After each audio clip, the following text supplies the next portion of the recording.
Okay. Uh-oh. I think it's going to be an interesting ride today. We're back on the Rose Quartz Divorce Podcast. This is where we discover and explore alternative ways to process divorce, breakups, grief, and loss. And I am Diana. I'm checking in today. I'm a mom. I've been in mom mode a lot, not just personally, but professionally. Enjoying a new work environment and a new staff that I just absolutely love. So I've got a lot of mom energy going on, but yeah, it's really cool, really cool. I'm also a liver of life, an entrepreneur, a curious person, and an archery novice. I am a yoga teacher, a Pilates teacher, many, many things. And I'm a wearer of bigger glasses than I realized. So happy to be here with you, Stephen. Same teacher. Peace, everyone. I am Stephen. I am a liberator, entrepreneur, father, and friend. And I am feeling refreshed, just coming, back from vacationing, recharging. Well, for recharging, disconnecting, then recharging. So I'm just floating on cloud nine. What does that look like for you? Like, I feel or have heard from a lot of people, it takes them a few days to settle into a vacation before they're really in that, like, can get. How's that for you? Well, it's different every time. So this go around, I worked my butt off to get to a point where I get to disconnect, to unplug, and so as soon as I, you know, sat in my seat on my flight, it was it. I was not thinking about work. Of course, throughout the week, I would check, the group chats to make sure nothing was going, aloof here in Philly, but everything was fine, and so I continued to enjoy my time. I went to Berlin, so I was all across. I was across the pond, so to speak, and so it was And really then some. Yeah. good. It was good. Oh, wow, that's fantastic. I mean, with the shirt you have on today, I thought you went to an island or something. I thought that was a This reason is purchase for nice. your trip. This is just it's 100 degrees. The Yeah, it earth is is on hot. fire. I fell back into a heat wave. I was Yes, you not did. ready. Thus, yes, wearing something very airy here. Yeah, yeah. Well, we are in it. The world is on fire, as I said, and sometimes that can bring us, into a place personally where we're more aggravated than even usual. Mm, yeah. I think when we're hot, especially, it's not like freezing cold kind of makes people like turn in, hibernate, maybe be withdrawn. When it's hot, people tend to have more road rage. They're gonna, yell at that customer service representative.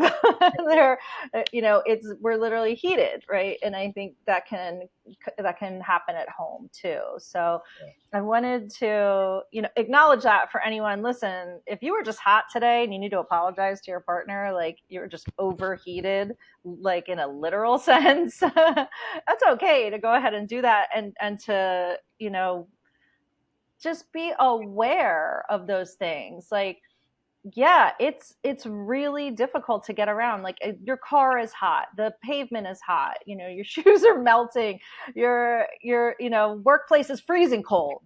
Like it's aggravating, and those things kind of push our buttons. Depending on your constitution, if you're someone who already has a lot of that fire constitution, you're going to get set off, more likely than not. And or you might be getting unloaded on by somebody and look across at them and go, oh, it's not personal. Right. It's just really hot.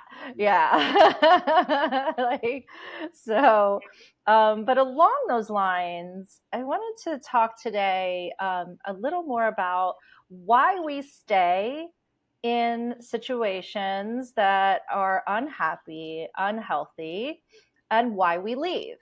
So we have talked a little bit about the things that make us stay, like staying for the kids, staying in a marriage, for that stability for the kids. A lot of people think, they make that sacrifice, whether there's data against it or not.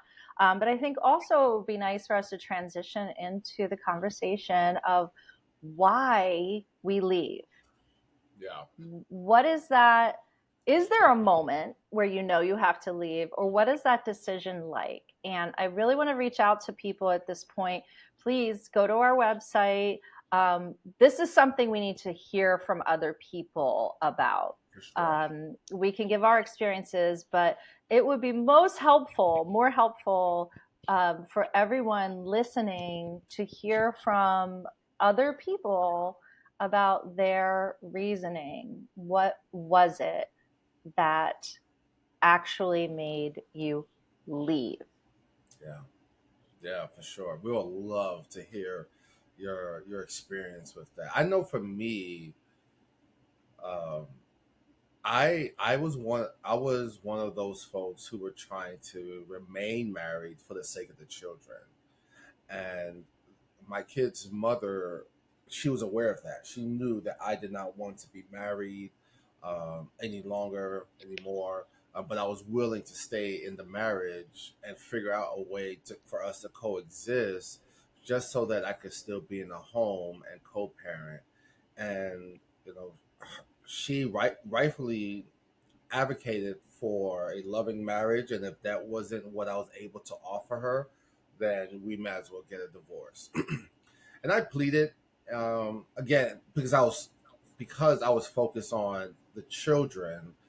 Um, Eventually, when I realized that she was dead serious, that I'm not going to stay in a marriage for the kids, I said, "Okay, Mm. well, let's get a divorce." And I get it. And the good news though is that post the divorce, we do our best to center the kids as much as we can, given the distance and the circumstances. That's so important. And I will, admit that there were things that my kid was exposed to. I think nothing too out of line, but that I wish you hadn't have overheard, that I wish you wouldn't have been in the house for. And I know she has said to me, like, well, it's actually so much better now because you guys were fighting all the time. Mm. And that's something I think people need to hear. Like, and we weren't in some kind of really terrible situation. It's just we were both really unhappy kind of thing. And I've got a mouth on me. They know, they overhear stuff, they see stuff more than, we want. So, so yeah, she knows that things are better now for both of us, right? So staying wouldn't have been better for her, right? And for either my ex or I. Something I that pushed me over the line. And I did have, I think I've mentioned before, there was a crystalline moment in my marriage, something that hurt me so deeply, that I knew in that moment I was leaving. But it took me like 5 or 6 years to actually leave, even though I knew. However, the thought that really pushed me forward was, I want my child to know me happy. Interesting. I was not myself. Yeah. I was not happy. I was not gonna be happy. She was never going to know me. And therefore, not only was I in a relationship with a partner that wasn't working, because I couldn't be authentic, Hmm. I was never going to have an authentic relationship with my daughter either. Wow. Wow. that is the flip side to my challenge or my experience was that my advisors were saying, do you want your kids to see you happy, living your fullest, robust, vibrant life? Or do you want them to see a man that is struggling to get by emotionally? And and so when you bring that up, that brings some emotions for me, because what if my kid's mom said, "Okay, we can stay married for the sake of the kids," you would not be speaking to this version of Stephen. Wow. Yeah, and I guess this is interesting to me too, because Stephen, we come from such different angles Mhm. from our experiences. Here's a commonality, Yeah, you know?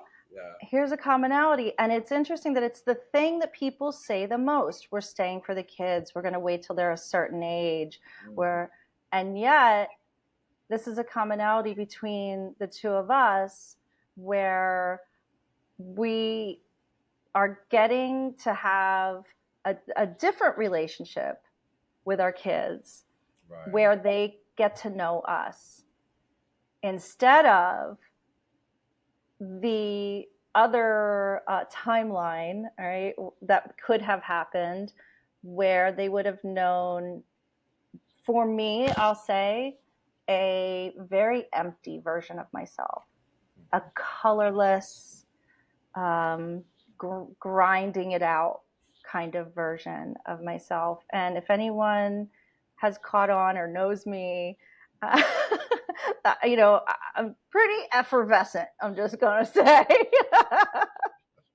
I'm pretty, and I was not expressing that at all. I was getting, less and less colorful. There were fewer and fewer bubbles in my experience of life. So I think that's really something interesting. And again, I'd love to hear how people feel about that.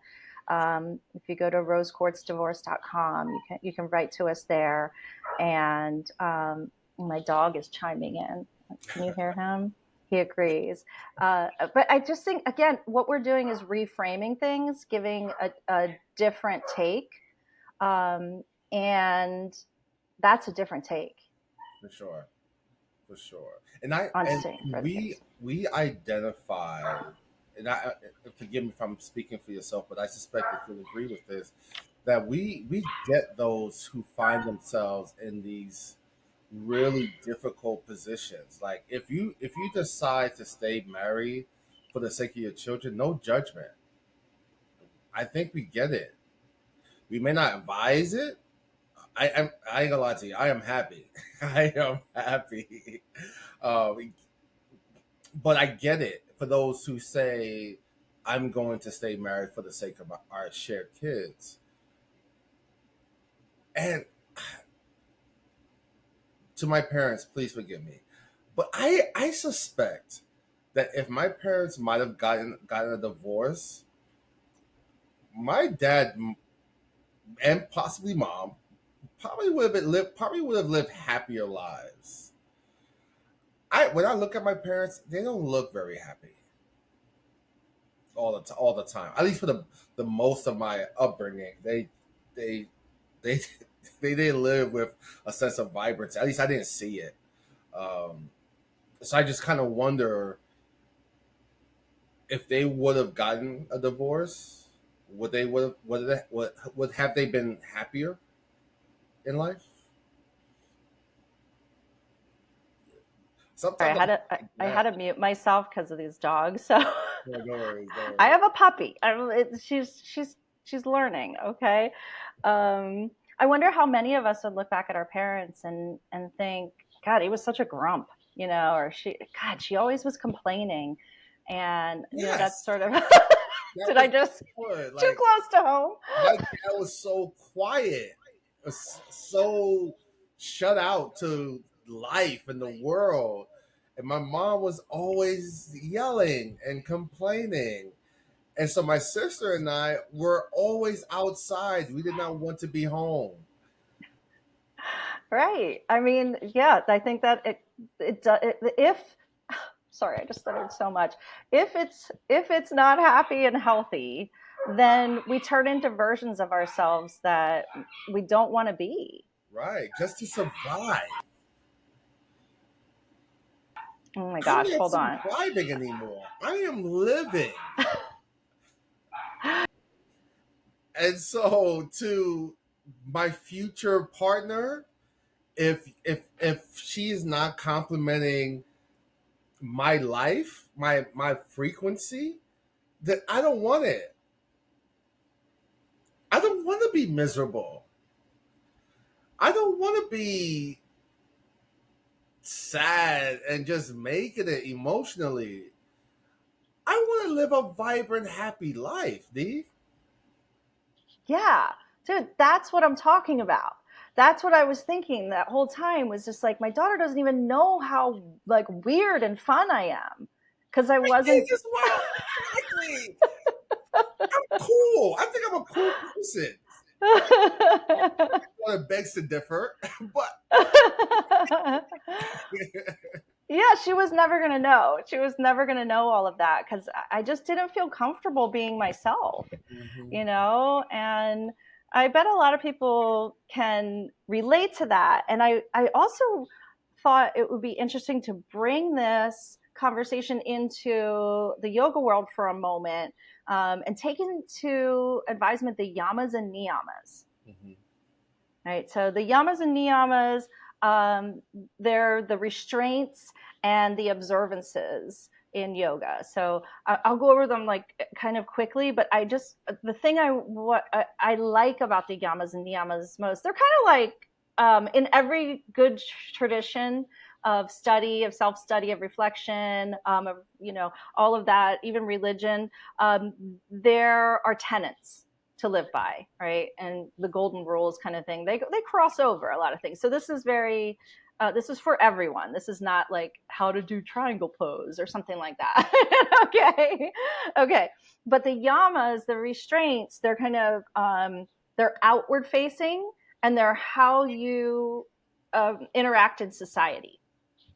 Whereas the observances are more internal. It's more, you have to have a certain level of self-awareness, right, to start going through the niyamas. So the restraints, the outward facing social restraints, they're things like nonviolence, important, truthfulness, not stealing, not doing things to excess, and non-greed. Right. So they're all things that they're the way we function in the world, the way we move through the world. I think this, as applied to making a decision about whether to stay or whether to leave, the niyamas to me are really, really interesting because, well, let me say the observances then are cleanliness, contentment, self-control and dedication to goals, self-study and reflection, and surrender or letting go. Okay, so I think this is the way I kind of put it in my mind when I was preparing for this, is the restraints, the kind of outward facing observances or goals, right, are things that kind of would make you stay. Mm. Or are related to staying. And then the things that are internal might be the things that tell you to go. Yeah. Yeah. So, as to simplify, like, a lot of times we stay for other people's reasons. Yeah. But when it becomes my reason, I gotta go. Wow. So, if you don't mind, give us an example, a practical example from your story, or what that might have looked like for you. Wow. So let's see. With nonviolence, truthfulness. I'm sorry, I know these. My brain is in a million places at once. It's just, Okay, I so have to, I'm like, don't, truthfulness, non stealing, non excess, and non greed. So I guess, like, you know, let's just take nonviolence. Like, I might have stayed because I felt like leaving would be seen as so harmful to other, like by others. That would be like violent in a way, to tear apart a home, to break up a marriage, to, you know, put a child through the process of divorce. You know, because nonviolence or violence as talked about in these things doesn't necessarily mean something like, you know, brutal. It's a concept kind of thing, right? So that would make me stay. That would make me like, God, what are people going to think? They're going to think I'm a horrible person. Look what I've done. I've ruined this marriage. I've left this person that other people like a lot. I'm the bad one. I'm the one who has been the breaker of things. Whereas if we go through the internal observances, the niyamas, of cleanliness, contentment, self-control, self-study, and surrender, well, I mean, I'll go to surrender. Surrender is like something that was inside where I can't do it anymore. I gotta let go. Letting go piece is like, there's so much anguish and agony before it, and then it's just like, Yeah. Oh, man. let it be. And it's hard for people because it's like, I'm going to lose my house. I'm going to lose access to my kids all the time. I'm going to lose a lot of money, you know? And at some point, it doesn't matter. Yeah. It doesn't matter how much money you're going to lose. You're going to find a way to see your kids. You're going to live somewhere. Yeah. You'll figure it out because you have surrendered.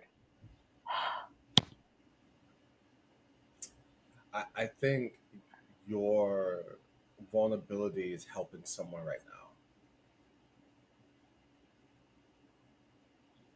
It is so scary. If I could piggyback off of the letting go, it is often so intimidating and daunting to let go of that which might appear to be good to others, but internally,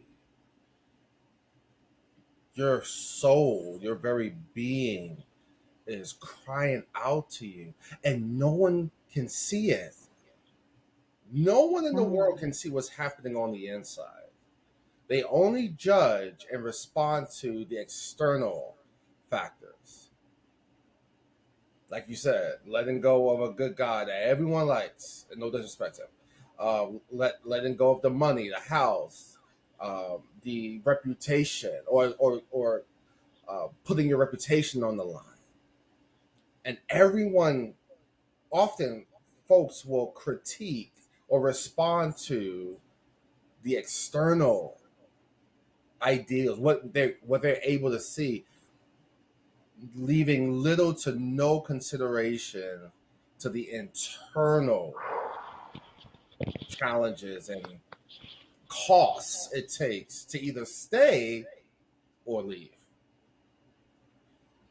So maybe a message, a golden gem for us through your vulnerability is, hey friends, before we judge and critique and respond and gossip about someone's external affairs, if you really care about the person, create a space to learn about what's going on the inside with them. And maybe If you really care, that's the key piece. You find out a lot about who don't care. Exactly. Once you but yeah, if you really care, it's like something you've always given me, Stephen, is a lot of grace, you know, and everybody needs a Stephen, you know, somebody you can call when you can't breathe because you're sobbing so much and you're just like, I suck. You remember that call? Oh my goodness. Yeah. So this is, you know, some food for thought. I think we can expand on some of these things in the future, especially if we get a little feedback. But I do have something from pop culture kind of interesting that I want to get your take on. This one just it was so funny to me, and I don't know these generations, like, it's hilarious. Everybody's like weird in their own way. Like my generation, we were just like feral and tough and like, like there's just so much different stuff going on now. People are, but always interesting, always interesting. So here it is, ripped from the headlines. Let me know what you think about this, Stephen. A a newly married young couple, after they say their I do's, has started what may become the newest trend to figure out and decide which person's last name they were going to take. The bride and groom did rock, paper, scissors on the altar. And whoever won, that's whose last name they took. Wow. I'm old school, D. I know I'm young, but I'm old school. And I guess the women that I've dated, they all wanted my last name. So I can't really relate to the rock, paper, scissors, say, shoot. These people both had cool last names. They both are cool, because you got a cool last name. I get that. It was like Hunter or Pierce. Like they were both good, Yeah. That would be an interesting study. Where do we get this? You got to get the man's last name. Property. Really? Oh, yeah. Mm-hmm. Yeah. It was all about that lineage. Patriarchal, BS. Oh, wow. Exactly. Well, we all have some of that stuff to carry, but that's all it is, and Really? yeah. So the idea, at least the way all of this was originated, as at least like the exchanging of last names, is that if the man marries you, you're now the man's property. Yeah, you are of him. You are of his lineage now. You are of his household. You are, And that's why people always wanted sons, because if they only had daughters, that their last name would be done.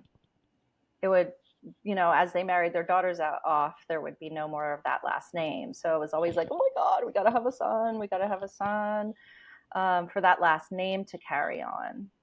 Yeah. And I am one of those situations. I'm the last in my family, my little family, I'm the last D'Amato. So there are lots of D'Amatos in the world. It's like Smith in Italian, but but for my family, I'm the last one. Yeah, and that's it. So, Wow. yeah. So do you want to know who won? Rock, paper, scissors. The woman, I'm sure. The lady. Yeah. You knew. You just felt it. Yes. Yeah. I think this is a great trend. At least it gives you a 50-50 even playing field, for those last names to continue on. So something I wish I had done was I wish I had made my daughter's middle name my last name. So at least it was, and I messed up there. I mean, I've talked about it with her, and it's something maybe she'll do in the future. She has, said like, oh, I should do that. So yeah, because she doesn't like her last name that we did give her. So I'm not going to say it out loud because she's not liking it. So I was like, oh, maybe you should just change it to D'Amato. It's like the same initials, so she'd still have the same initials. But yeah, so again, alternative ways of doing things. If you can, why not change it? So, well, that's all we got for today.